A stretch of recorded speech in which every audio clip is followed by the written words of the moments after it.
Welcome, everyone. I'd like to welcome you to the Masters of Education online program in Media and Technology Studies Education information session. Today's February 18th.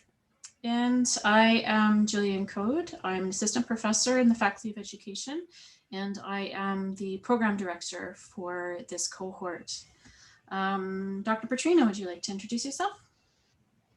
Hi, everyone. Thanks for coming up this, I guess late Thursday afternoon. Great to see you. Thanks, Julianne. Thanks, Stephen. And we have on the line as well Yvette Carube. Did I say Hi, that everyone. Hi, everyone. My name is Yvette Karuba, and I am the Senior Program Assistant supporting this program. Thank you. Great. So before we proceed with the agenda today, I'd first like to acknowledge that I'm coming to you today, and this program is offered through the University of British Columbia, Vancouver campus, which sits on the traditional ancestral territory of the Musqueam, Squamish, and Tsleil-Waututh First People. So today I'm going to spend some time talking about the host department and the overview of this degree program and what Media and Technology Studies education is and who it's for. And a quick rundown of the schedule of courses and the timeline. I'll talk a little bit about that. And then we will also talk about the application process and the tuition. So we welcome questions at any time. We have a small audience here, so feel free to ask questions as we proceed. So this graduate degree program, master's program, is being offered through the Department of Curriculum and Pedagogy at UBC. And curriculum and pedagogy is really aiming at, or looking at advancing research into learning and teaching in and across a variety of contexts and across the lifespan. So we look at many curriculum areas represented in public education, and that includes many of the methods classes that you might have taken in your bachelor's degrees or in your teacher training program. They would be offered and taught by people in curriculum and pedagogy.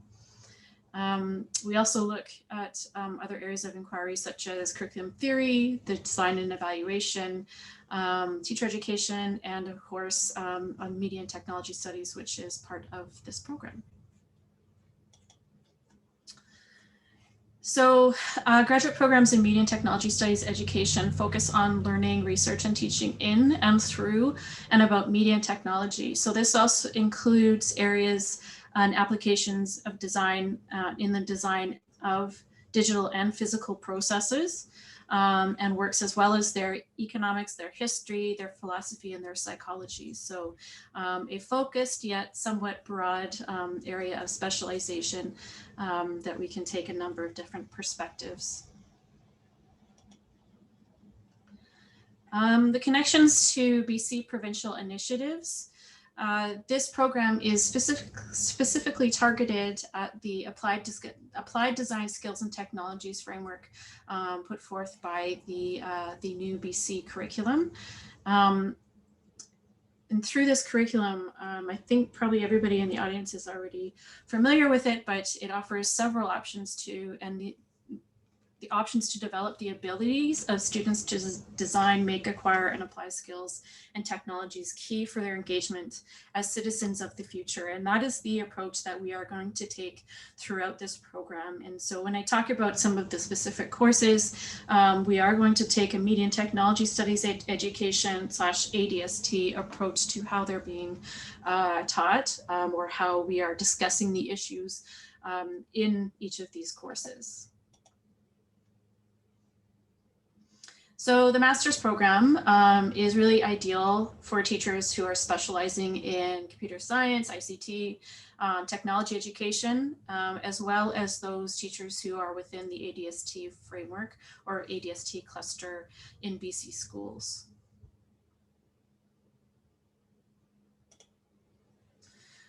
The program or the cohort is being offered in a cohort fashion. So we will be admitting a certain number of students, and you will work through the program and go through all of the courses together in a cohort fashion. In addition, there is some flexibility built into the program as well. So you'll be able to take additional courses approved by myself and our graduate programs through what's called the Western Dean's Agreement or the Graduate Exchange Agreement, meaning you can take courses throughout Western Canada at any university as long as they are approved electives. And the Graduate Exchange Agreement is more of a national framework. So if you wanted to take something from down east, for example, that's how we would bring those courses in. And Yvette can probably talk specifically about the mechanics of that, but it should just involve identifying the course and getting a course outline, et cetera, and filling out some paperwork. So the program timeline is aimed to be in this fall, September 2021. And we'll start with the first course, which is Introduction to Curriculum Issues and Theories, which really aims at looking at, well, what is curriculum studies? And the examples and the emphasis that we're going to engage in that course, as well as in all of the courses, is on media and technology studies education. Then followed by our specialization course in history of media and technology in education. So really placing media and technology studies education within cultural and social contexts and historical contexts. Then we have a course on that is part of our STEM cluster, of which this program is a part. So we have a common course, which is called Mathematics and Science Teaching and Learning with Technologies. And really it's aimed at building bridges between evidence-based education research and STEM education practice. And so there's a lot of connection between the science and technology, but also the engineering aspect of STEM as well, which applies very much to the design perspective that we are providing through the ADST framework. Then we have in the summer of 2022, a fun course, hopefully, one on digital media and ICT education, providing an in-depth experience for students, teachers, and teachers who teach or want to teach digital media. So it's a bit more of a digital media focus. And then we have one of our core courses that's across all of our graduate programs, which is research methodologies in education. And so it's really meant to provide an overview of the designs and methods that are frequently used in education. You're probably thinking, well, this isn't a research-based master's program, and you're exactly right. It's not, you're not going to be doing a thesis, but you will be doing a project or a capstone project, and I'll talk about that in a second. I'll invite Dr. Petrina to comment on that as well. And so that will require some development of some skill with how to search the library and put together, you know, a coherent report on a project of interest to you, and I'll talk about that in a second. And then we have in January 2023, our seminar on the teaching of ICT. This year, this seminar course that I've been teaching explores arguments around social media and looking at and surveying its impacts on education, psychology, society, and culture. And so we talk about things like fake news, misinformation, cyberbullying, so a wide range of subjects. And then in the summer of 2023, you'll have the opportunity to take a couple of electives. So this is where we can build in some customization for you as an educator.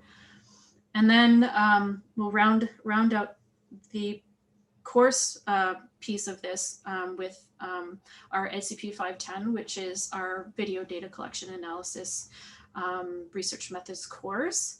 And this is actually Dr. Petrina's course, so I don't know if you want to talk about that as we jump into talking about the graduating paper as well, Steve.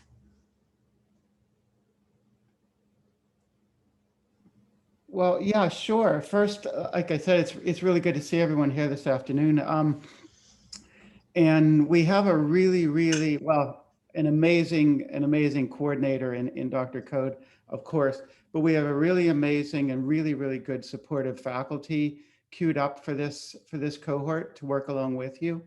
And an extremely interesting suite of courses. The video ethnography course is pretty much I think for this cohort, we'll focus on, as I've been doing in the past, focusing on the micro video phenomena, short videos, you know, TikTok type videos, and the challenges of interpretation and analysis, and just making sense of things in production for children, youth, you know, older students, and what teachers and researchers may be able to do with these.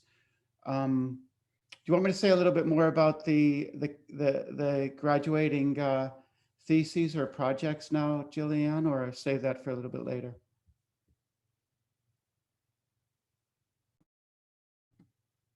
Sorry, I was so effective that I muted myself. Sure, if you wanted to, I can pull up the examples. I copied I have the examples from the last time we ran this that you brought up. Oh, okay, so, great. Yeah, I'll pop ahead to that. Let's do that. Yeah, and then when you get a chance. Okay. So you want to talk about those too? Yeah, sure. So we have in the department, we've gone through different transformations with regards to these types of cohorts, which, as Jillian had explained, focus on practice and on you know, new media and technology practices in different, you know, three-dimensional forms, in virtual forms, whatever they may be for yourselves as teachers and scholars. The list that you can see just a bit in front of you is from our very last cohort. You may recognize some of these as friends or some of these as colleagues teaching. You know, Jody Cahill, for example, Aaron Brock, Charissa DeRochers, Simon Kwok. These are Sherry Negra. These projects are grassroots organic. In other words, they come from you. One thing that we've been able to do and working along with Jillian and the balance of our faculty, we work really well with your ideas and your students. In fact, I think it's one of the strong points of the programs, of this particular program. We just work from your organic ideas, your organic needs or interests, you know, whatever they may be, and we help to polish those in, you know, the project format in this way over the course of about a year and a half. We kind of plant some seeds in the early courses, and so you're not waiting to the end, and then we're all panicking about doing the graduating thesis. And they're fun. We try to make them fun. We try to make them interesting for yourselves. And then we, you know, as those things go, you know, you learn so much, as you know, as teachers, instructors in different forms. We just learn so much from each other. So it's one of those things we just so look forward to from the very beginning. So thanks, Jillian. If there's any other questions, we could talk a little bit later about these. Sure, absolutely. I just wanted to emphasize that the graduating capstone project, it's not a thesis. And so I know there's probably like, what are you talking about thesis? I know my tech ed students or tech ed teachers. So the capstone project is really meant to be the equivalent work that you would do during a 3-credit course, for example. So the examples that we have listed here, the majority of which are from the last digital learning cohort that Dr. Petrina ran. But I pulled out a few other examples of ones that were done in the past as well, with focusing specifically on technology education. And you can see they're bolded here, and some really great examples. And so, like Steve was saying, that it just really depends on what your interest is. And so what you're thinking about doing, if you want to design a new course for your students. I don't know. There's a whole bunch of different possibilities, and so the point is that it will be flexible, and it will be geared towards what your needs are and interests are, and that's kind of where the seed of that grows from. So just overall schedule at a glance, it will take a year, 2 years and a term to complete. And so that's, so it's part-time studies, and it's basically one course a term, and a little bit with a bit more in the summer months. And so it should be should fit pretty well with your schedules as educators, as teachers. So with that, I will pass it over to Yvette to speak some more about the mechanics and the tuition and stuff like that there. So I'll just pause and pass that over and see if there's any questions at this point. Yvette, I'll pass it over. I'll stop sharing now. Does anyone have any questions for Jillian or Stephen at this time?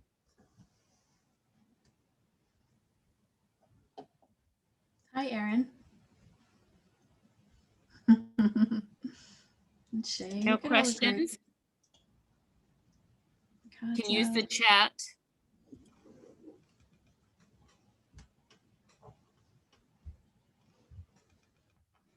Okay, if there are no questions at this time, then I'm going to start my presentation and cover, can the electives be taken at the same time as the required courses? Yes, they can. Mm-hmm. Yeah, so if there's one that comes up, you know, or that has come up at another institution, or you have one that you're interested in here at UBC. And I should note, it can be in any faculty. It just has to be a graduate. There are a senior level undergraduate course, which is a 400 level undergraduate course, because we can have 2 undergraduate courses as part of the program. We already have one, or any faculty across UBC. So we just need to approve it, that's all. That's a great question. Aaron asked it, can the electives be taken at another institution, for example, at BCIT? Is there transferability between BCIT and UBC? Or would we look at, we would have to assess the course as we would with any other course from another institution. Yvette, do you know?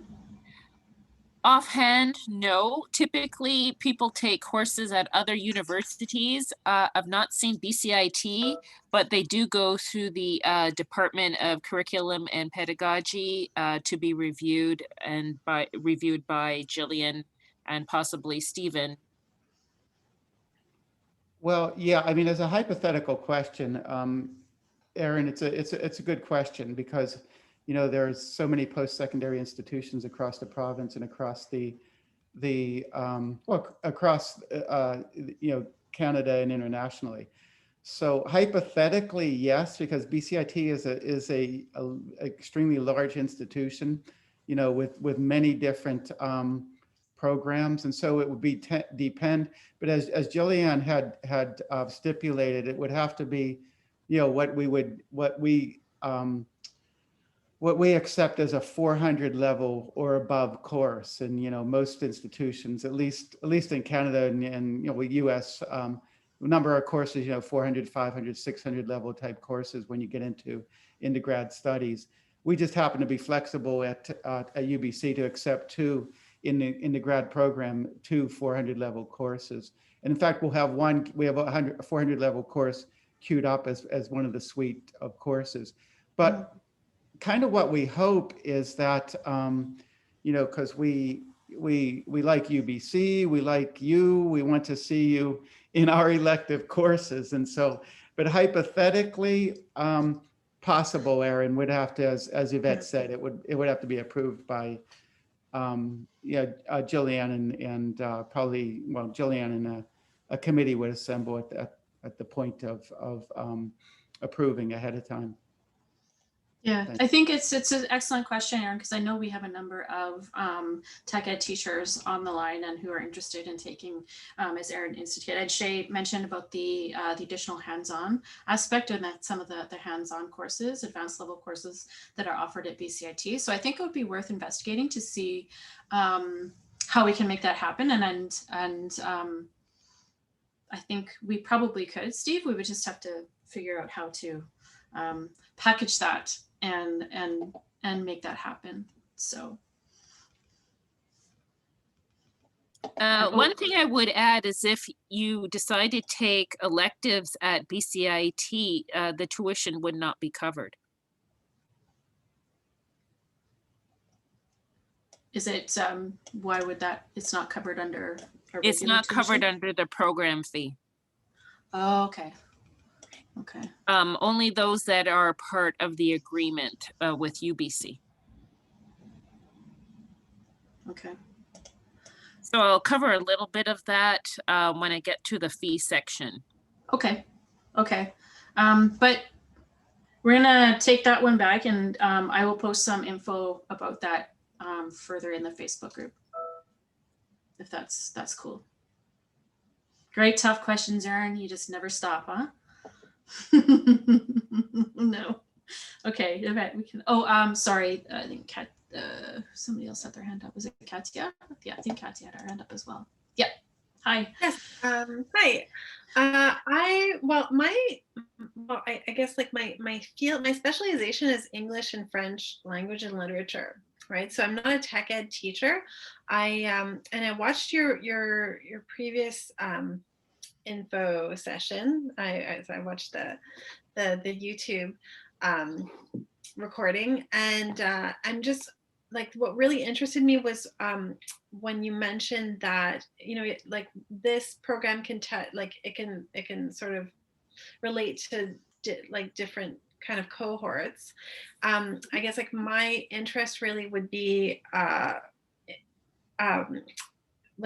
with media studies and seeing how like just like digital literacy affects you know, like young people's like critical thinking, and just like being able to like navigate what's going on, like the whole issue of like intellectual silos, problems with like debate, like open debate online, things like that. So I was just wondering if I'm like just barking up the wrong tree, or if it's just or if it's pertinent to me, or if it's really like for people who are just mostly teaching applied technology and no, design. it's a great question, Katya. That's a really great question. We do have like the focus of our area is media and technology studies education. So we do look at media studies, and so that is a part of it. Specifically, I think one of the courses that's probably more media studies is the seminar course that I'm currently teaching, but that I will be teaching, that's looking specifically at digital literacies, but also like it's called critical thinking in the age of social media. So the critical thinking, thinking from the social psychological perspective, but then also from the perspective of literacy, as well as some of the cultural aspects as well. So I think there's quite a bit there. Also, there should be enough variability through what we're talking about in the program, that you will be able to gain something from it. So we won't just, I don't want to say, we will have the technology education examples, but we'll also bring in other cases or other examples of, you know, how certain things are applied in different contexts. So we're kind of taking a step, maybe a step back or a step away from the necessarily hands-on things. Like there is opportunity for that, but also thinking about, well, how does this apply the idea of cultural and technological literacies, et cetera, apply, in from the languages perspective, for example. And Dr. Petrina, Stephen has his background, one of his, well, he's got all kinds of backgrounds, but one of his areas is specifically in media studies, going back quite a expansive career in that area as well. Do you have anything to add there, Steve? You want to? No, I agree, Katya. It's a great question, and we welcome. That's what we've been.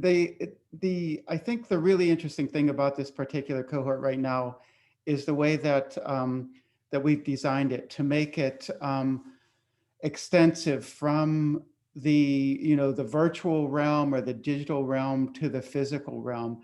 Because of the changes, it's kind of like a hybrid notion of what's happening in the world and what's happening with teachers and your students and so on and so forth.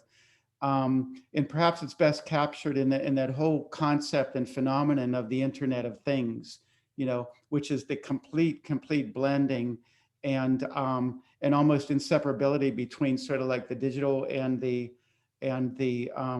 virtual and the physical and the real. And so so your interest, I think, would be just right centered and focused within what we're trying to accomplish. And so with the nature of diversity, just as diverse ideas, diverse intellectual interests, diverse teaching interests, make for a really, as I think all of you will agree, make for a really interesting cohort of grad students and scholars. And so yeah, we welcome all of those interests. Awesome. Yep. Thank you. Thanks, Katya. Excellent. Okay, so Yvette, do you want to? I'll pass it over to you. Okay. I'll mute myself. One moment.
Sorry about that. I've was just having technical difficulty on my end.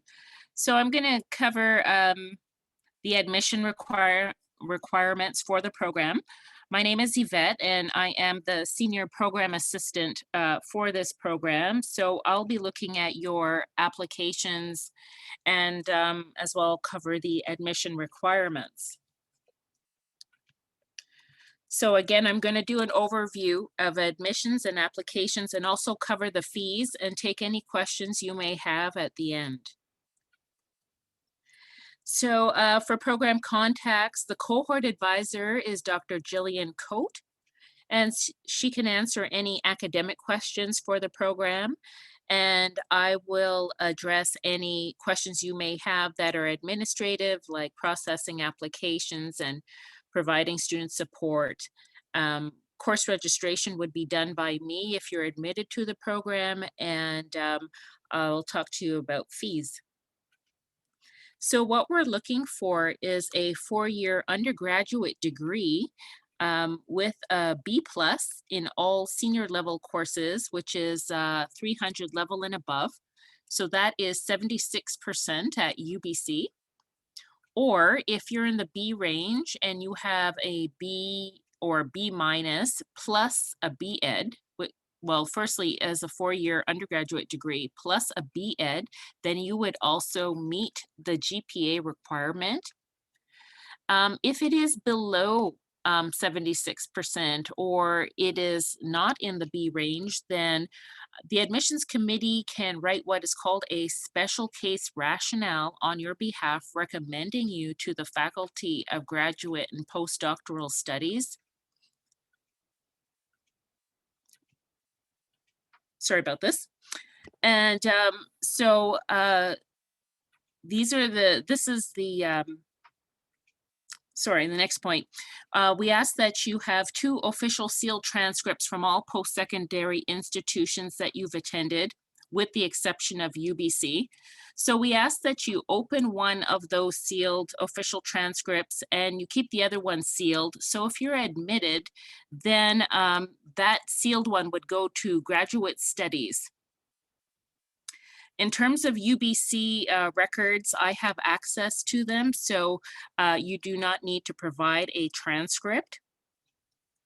And if you've done any exchange programs or have received any transfer of credit, we would need to see transcripts from those post-secondary institutions as well. And we would need you to upload them front and back in a single file as a PDF. Now, the reason why we need the back page is because it has the grading key that I use to calculate your GPA. So I really need that when you submit your transcript.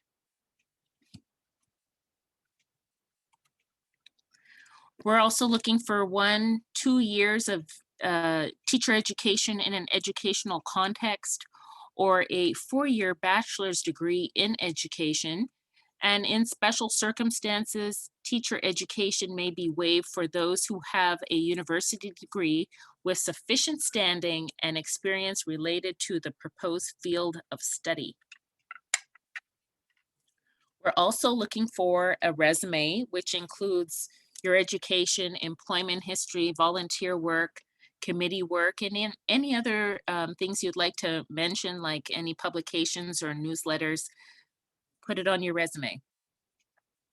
We're also looking for a 600-word statement of intent of your applied design skills, technology experience, professional goals, and your anticipated benefit and involvement in the program.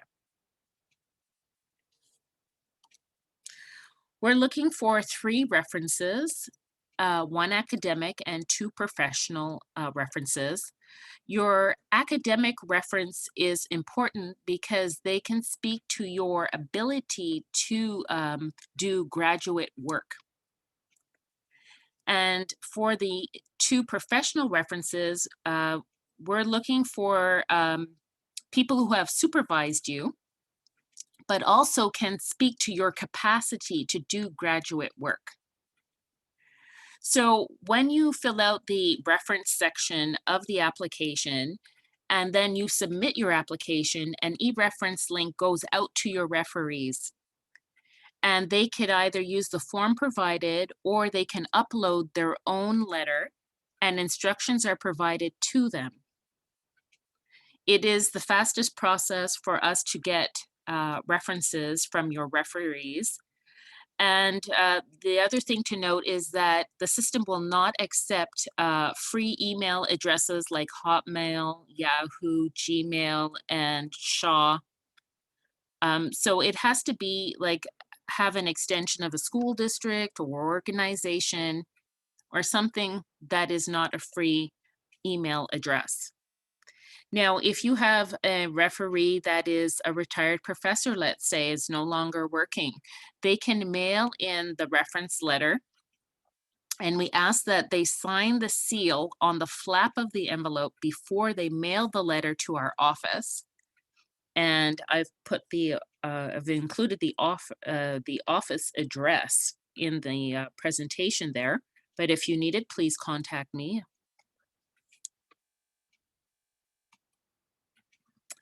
As well, in terms of English language assessment, applicants from a university outside Canada in which English is not the primary language of instruction must provide results of an English language proficiency exam as part of their application.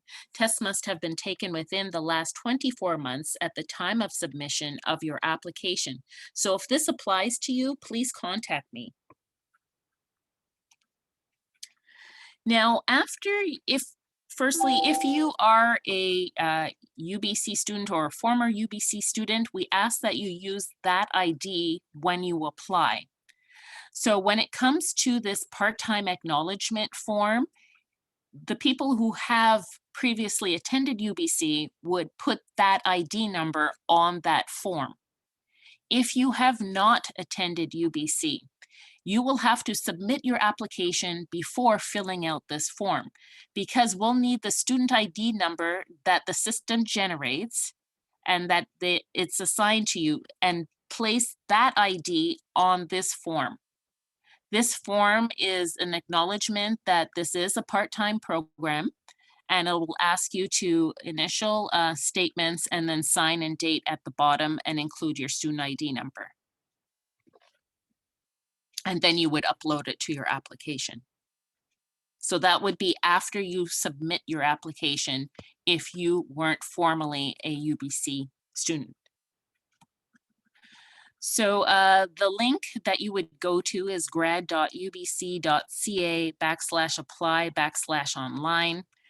And when you do the program search, you would search for MTSE or MEd in Media and Technology Studies Education - professional cohort with a September start. And again, if you have a UBC ID from previous study at UBC, please use that ID. By using that ID, your application will be populated with the UBC record automatically. That's why you wouldn't need a transcript. And we ask that you upload all your supporting documents, your resume, statement of intent, transcripts, and any other documentation you feel that you want the admissions committee to know about you. So the application is open. The deadline is March 1st, 2021. And the application fee is $108 for domestic applicants and $168.25 Canadian for international applicants. So that applies to people who are not Canadian citizens or permanent residents of Canada. So in terms of fees, this is a part-time program, so it's on a part-time schedule. The domestic tuition fee installment is currently $22.06 and change plus student fees. The domestic tuition cost is currently $15,443 and change plus student fees. So this is the tuition portion of your program plus the student fees. The student fees vary from term to term, and last term it was about $750, just to give you an idea, on top of that tuition. The international tuition fee installment is currently close to 2,300 Canadian plus student fees. And the international program tuition cost is currently $16,055 and change plus student fees. Now, this program is on a 7 installment plan. So that covers 7 terms, 2 years plus a term. And there are 3 terms per year: September to December, January to April, and May to August. May to August is considered 1 term. That's your summer term, but it's divided into 2. In terms of the student fees, they vary from term to term, so you'll see them a bit less in winter term 2, and then again in summer. And you're paying 3 times a year: September, January, and May. UBC reserves the right to raise fees, usually once per year. And all these fees are approved by the UBC Board of Governors. Usually happens in May of every year. And your tuition is charged as a whole program fee, not a per credit fee. So that means you're paying for this whole program. Now, when it comes to elective courses, if you're taking additional courses at UBC, then the tuition portion of that course will be covered. If you're taking a course that's part of the Western Dean's Agreement, at a school that is part of the Western Dean's Agreement, or another agreement called GREX Exchange, then the tuition portion, again, will be covered under your program fee. Now, the administrative costs of doing that is extra. However, the tuition portion is covered.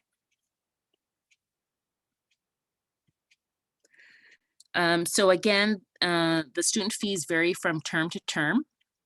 And there is student fees that you can opt out of in some cases. One is called medical dental plan, which is $264 for the year currently. And it's charged in September only. And there's opt-out provisions, temporary and permanent opt-out. And then we also have what is called a Compass card. So that applies to those that live in the Greater Vancouver area. It allows you to travel in 3 zones on public transit, and it's currently $170 per term. But say you don't live in the Vancouver Lower Mainland. You may be in the northern part of the province. As long as you are out of the Greater Vancouver area where TransLink does not reach you, you can apply for exemption for from this UPass, provided that you would have to do that each term.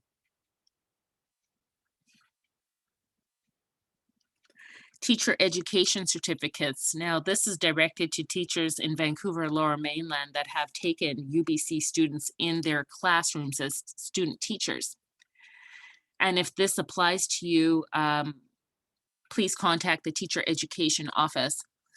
Now, you may not have some, but your colleagues may have these tuition fee certificates. So it may be worthwhile that you ask fellow teachers if they have these and if they're using them and if they have not expired yet. Because if you could get a hold of these, then it can be applied to your tuition. And that's another possible savings. And again, if you have any administrative questions, concerns, please contact me. And my email is there, as well as if there's academic questions you want to know more about the program, or we'll just welcome questions right now.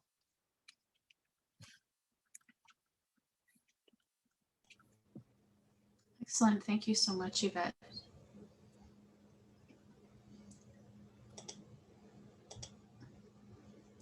So I posted a little bit of information in the chat if you didn't see. I followed the link that Dr. Petrina, that Stephen put up about where fees would be covered. And it actually does turn out that BCIT is part of the Western Dean's Agreement.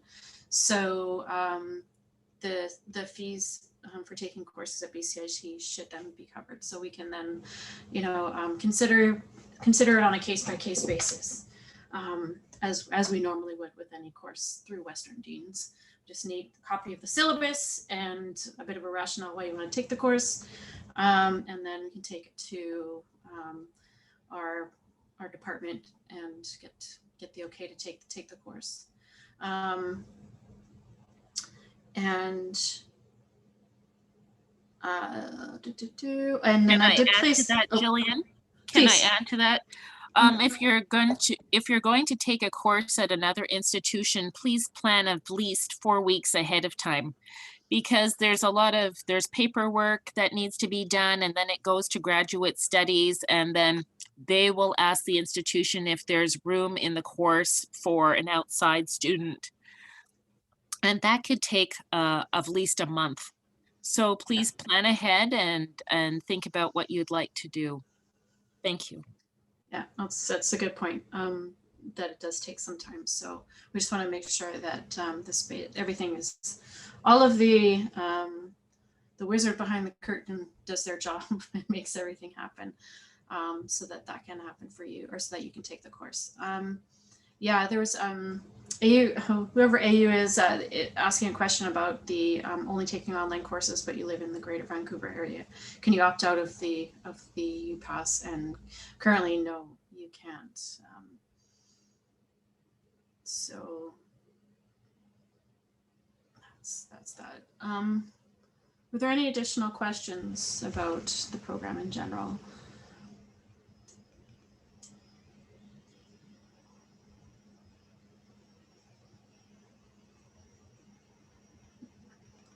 Awesome.